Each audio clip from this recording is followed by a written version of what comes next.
হতেই পারে যে ইরান এই জায়গাটুকু অচিরেই বা ভবিষ্যতে ইসরায়েলের অন্তর্ভুক্ত হয়ে যেতেও পারে।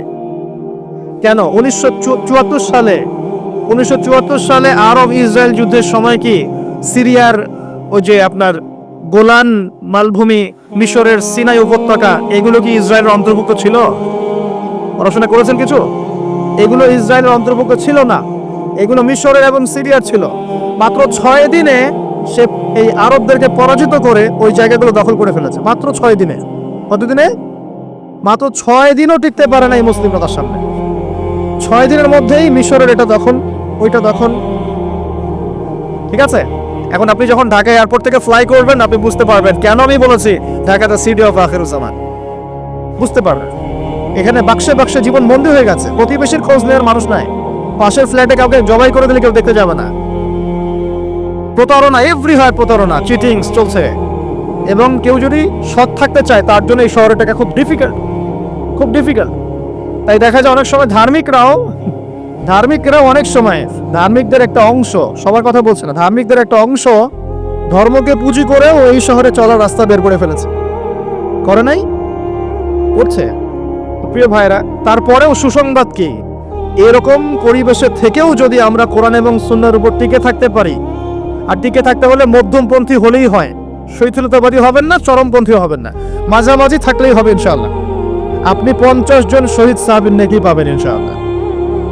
প্রিয় ভাইরা, কোরআন পড়ুন। আমি কোরআনে একটা সূরাকে কেন্দ্র করে এদিকে এসেছি। এবার আমি এখান থেকে নিয়ে আলোচনা শেষ করব, একটু মনোযোগ দিবেন, খালি খেয়াল করবেন। নবী সাল্লাল্লাহু আলাইহি ওয়াসাল্লাম বলছেন সবচেয়ে বড় ফিতনার নাম কি কিয়ামতের আগে? বলেন, মাসিহুদ দাজ্জাল। এবার আসেন, নবীজি বলছেন সাল্লাল্লাহু আলাইহি ওয়াসাল্লাম এই সবচেয়ে বড় ফিতনা থেকে সে ব্যক্তি বেঁচে থাকবে যে ব্যক্তি সূরা কাহফের প্রথম 10টা আয়াত মুখস্থ করবে। পড়েছেন কখনো? সূরা কাহফের প্রথম 10টা আয়াত কখনো পড়ে দেখেছেন কি? সুবহানাল্লাহ। কিভাবে মাসিহুদ দাজ্জালের ফিতনা থেকে বাঁচবেন? আমি বুঝাই, এক কথায় বুঝাই। পৃথিবীতে এখন যত ফিতনা আপনি দেখছেন, ছোট বড় মাঝারি যত ফিতনা দেখছেন, এগুলোকে একসাথে করেন। এই যে হত্যা, রাহাজানি, জেনা, ব্যভিচার, চুরি, ডাকাতি, হাবিজাবি যা যা দেখছেন, সবগুলোকে একত্রিত করলেও দাজ্জালের ফিতনার সমান হবে না। এটা দাজ্জালের ফিতনা। ইমানদার ব্যক্তি ওকে দেখে বিভ্রান্ত হয়ে যাবে। সে নিজেকে খোদা বলে দাবি করবে। সে রূপক অর্থে হাতে জান্নাত জাহান্নাম নিয়ে ঘুরবে। যে তার অনুসরণ করবে তাকে সে প্রোগ্রেস দিবে, মানে জান্নাত। যে তার আনুগত্য করবে না তাকে সে একদম ধ্বংস করে ছাড়বে, জাহান্নাম। সে আকাশকে আদেশ করলে বৃষ্টিপাত হবে, আকাশ নিয়ন্ত্রণ করবে। সে এই পৃথিবীতে 40 দিন থাকবে। কতদিন?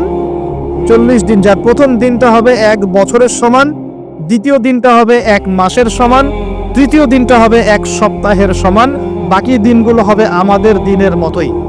সাহাবীরা বলছেন আমরা ওই সময় কেমন করে নামাজ পড়বো ইয়া রাসূলুল্লাহ?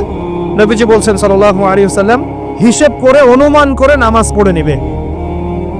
এখন আল্লাহ পাক চাইলে কি, আল্লাহ পাক যদি চান, রাত এখন বাজে 11:10, আল্লাহ যদি চান যে পৃথিবী আর ঘুরবে না, আপনি কি দিন আনতে পারবেন?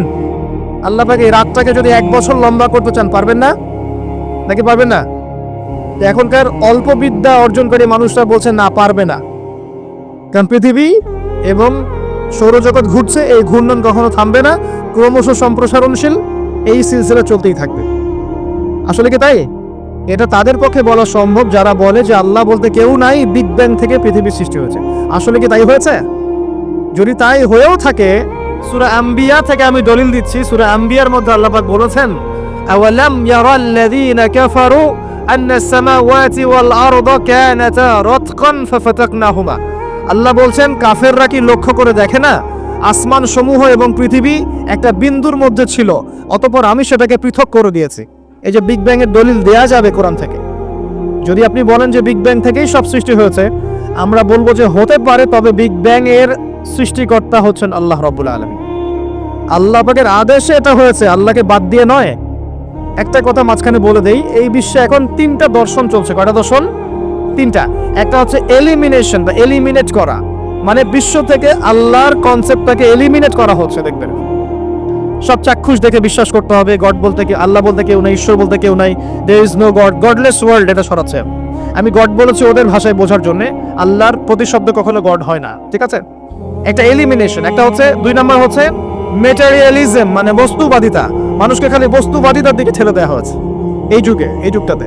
আর 3 নম্বর হচ্ছে যে ধর্মকে, রিলিজিয়নকে চ্যালেঞ্জ করা, ধর্মকে চ্যালেঞ্জ করে করে মানুষ বিভিন্ন যুক্তিতর্ক উপস্থাপন করছে। ধর্মের এইটা কেন, পর্দা কেন, ওই কেন, সেই কেন, চোরের কেন হাত কাটতে হবে, ইত্যাদি ইত্যাদি আপনাকে চ্যালেঞ্জ করছে ধর্ম দিয়ে। এই 3টা দর্শন দিয়ে, এই 3টা দর্শনের সাথে দাজ্জালের সম্পর্ক আছে। এই 3টা দর্শনের মধ্য দিয়ে পুরো বিশ্ববাসীকে, ধার্মিকদেরকে আল্লাহর কনসেপ্ট থেকে সরিয়ে নিয়ে অন্য কারো কনসেপ্টের দিকে নিবদ্ধিত করা হচ্ছে, এবং সেটা হচ্ছে মাসিহুদ দাজ্জাল। কারণ শেষ জামানায় বিশাল অংশের একটা মানুষ দাজ্জালের উপাসনা করবে।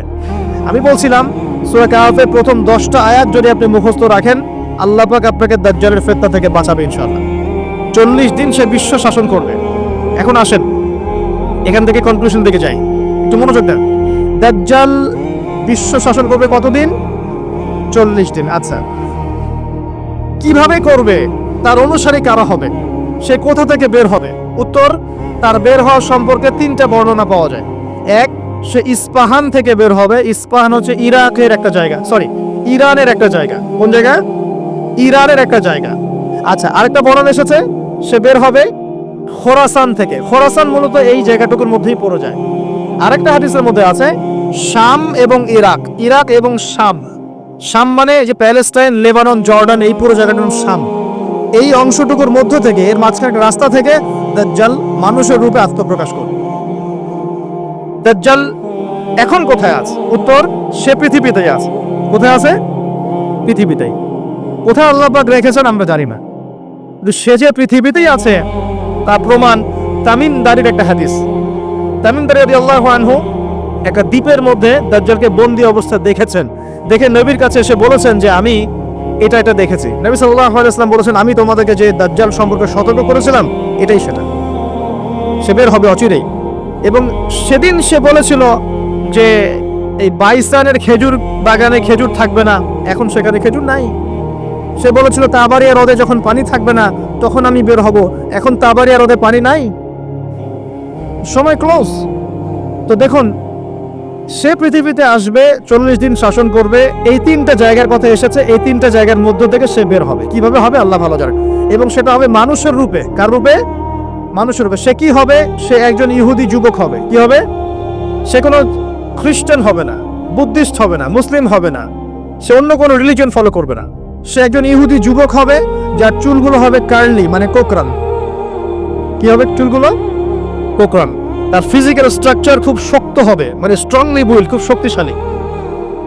এখন নবীজি বলছেন সে কাদেরকে নিয়ে বিশ্ব শাসন করবে? উত্তর, সে জিউসদেরকে নিয়ে বিশ্ব শাসন করবে। কাদেরকে নিয়ে? জিউস কারা? জিউস মানে শুধু ইহুদিরা নয়, এটা একটা ভুল ধারণা। ইহুদিদের মধ্যে এমন অনেক অর্থোডক্স ইহুদি আছে যারা প্যালেস্টাইনিদের অধিকারের পক্ষে কথা বলে, এমনও কিছু ইহুদি আছে। সব ইহুদিকে আপনি খারাপ বলতে পারবেন না, কথা বুঝতে পারছেন? কিন্তু তাদের মধ্যে একটা দল আছে যাদেরকে আমরা বলি জায়নিস্ট। তারা পশ্চিমাদের সাথে অ্যালায়েন্স করে সারা বিশ্বটাকে শাসন করছে আর কি। এই জায়নিস্টরাই ইনশাআল্লাহ তাআলা, এটা আমার কনসেপ্ট, আমার গবেষণা, এরাই মাসিহুদ দাজ্জালকে ফলো করবে ইনশাআল্লাহ তাআলা।